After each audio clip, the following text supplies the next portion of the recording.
Olá, bem-vindos ao podcast Anacom. Hoje temos connosco a Ana Carolina Almeida, responsável do gabinete da IUS Omnibus, uma associação sem fins lucrativos de defesa dos consumidores, e vem-nos falar da atividade desta associação e do seu papel na sociedade. E começamos exatamente por aí, Ana. O que é que o IUS Omnibus é? Então, olá, muito bom dia. Antes de mais, obrigada também pelo convite que nos foi dirigido de estarmos aqui hoje. E dizer que a IUS é uma associação sem fins lucrativos que é acreditada pela Direção-Geral do Consumidor e que nasceu em março de 2020 com o objetivo de defender e proteger os interesses dos consumidores. No fundo, caminhamos na construção de um mundo em que as empresas saibam que terão que indenizar os consumidores quando violam a lei e assim demovê-las de violar a lei. Pretendemos garantir uma justiça efetiva para todos os consumidores e os Omnibus significa precisamente isso, justiça para todos.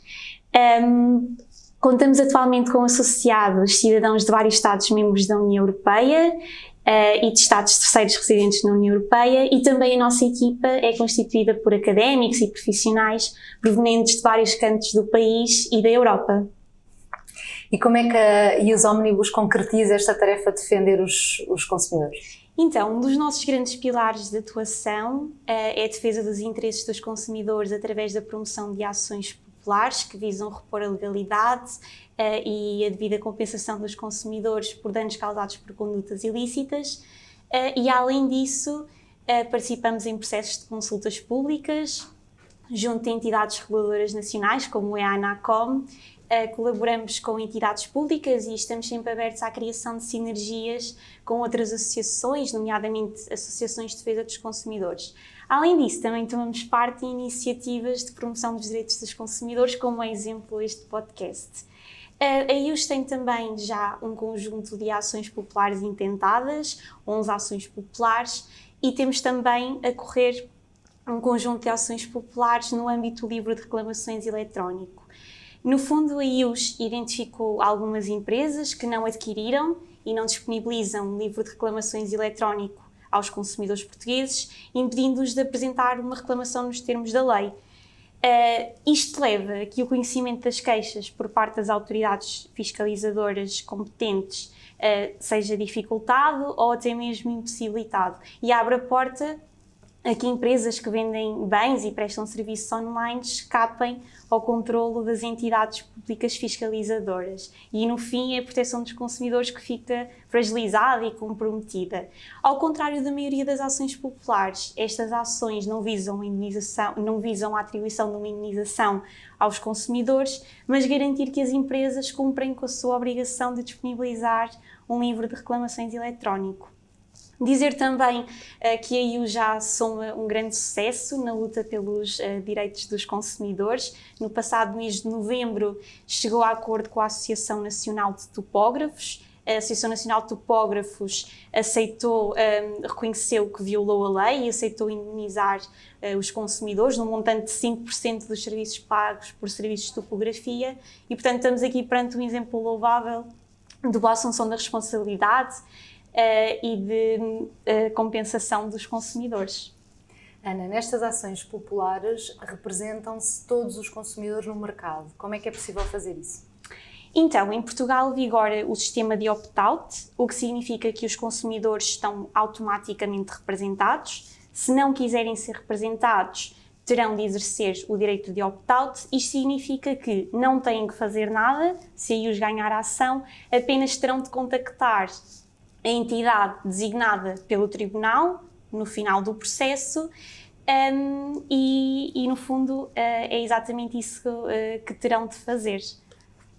E como é que vocês financiam a vossa atividade, estas ações populares? A IUS persegue ações populares de grande e de pequena dimensão. A maioria das ações populares da IUS não tem qualquer financiamento e, portanto, depende dos recursos escassos e de serviços jurídicos prestados em regime de pro bono.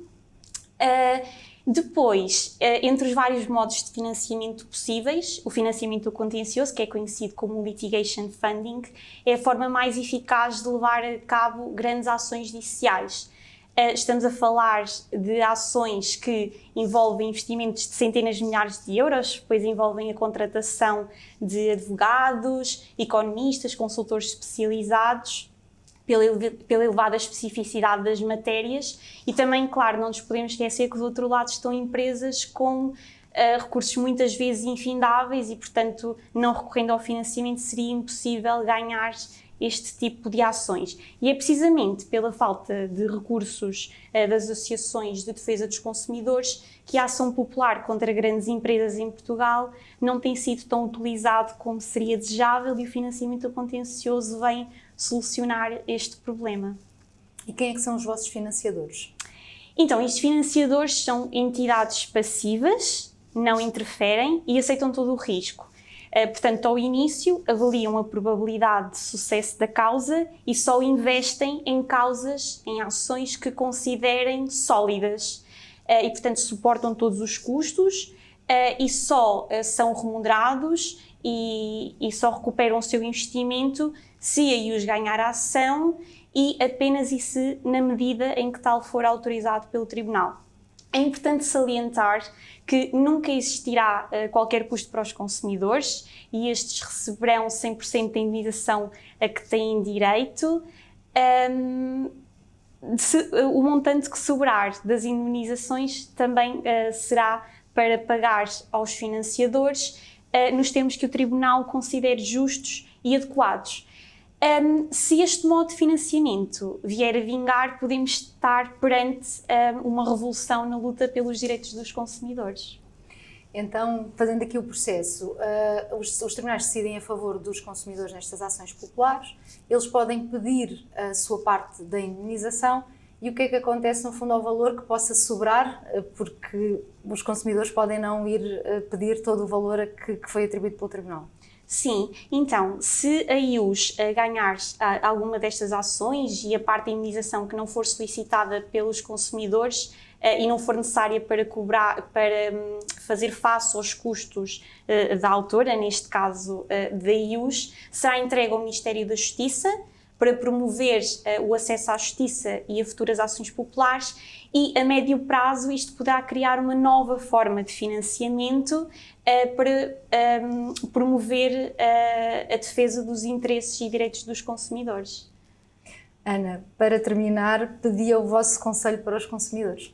Tornar-se associado da IUS, que não tem qualquer custo ou obrigação. Na IUS acreditamos que o acesso à justiça para os consumidores deve ser gratuito e, portanto, aplicamos o mesmo princípio aos seus associados. Os associados, os consumidores, não deverão ter que pagar nada para se juntarem à IUS e contribuírem para a luta pela defesa dos seus direitos. Também, enquanto associado da IUS, poderá dar-nos ideias, sugestões e, por exemplo, ao participar nas Assembleias Gerais, poderá direcionar e influenciar a nossa atividade e, claro, também tem sido nossa missão aumentar o número de associados, pois ao crescermos e ganharmos maior representatividade junto das instituições públicas, também projetamos a nossa voz. Poderão sempre visitar o nosso website na página de Torne-se Membro e, em menos de um minuto, poderão tornar-se associados da IUS e também poderão consultar o nosso website para obter mais informações relativamente a cada um dos nossos casos e à nossa missão, e estamos sempre à distância de um e-mail para qualquer questão que tenham e que nos queiram colocar. Muito obrigada, Ana, por ter estado connosco e por nos ter ajudado a explicar este tema relevante para a proteção dos consumidores. Obrigada a nós pela oportunidade de estarmos aqui e mostrarmos um pouco do nosso trabalho pela luta dos direitos dos consumidores.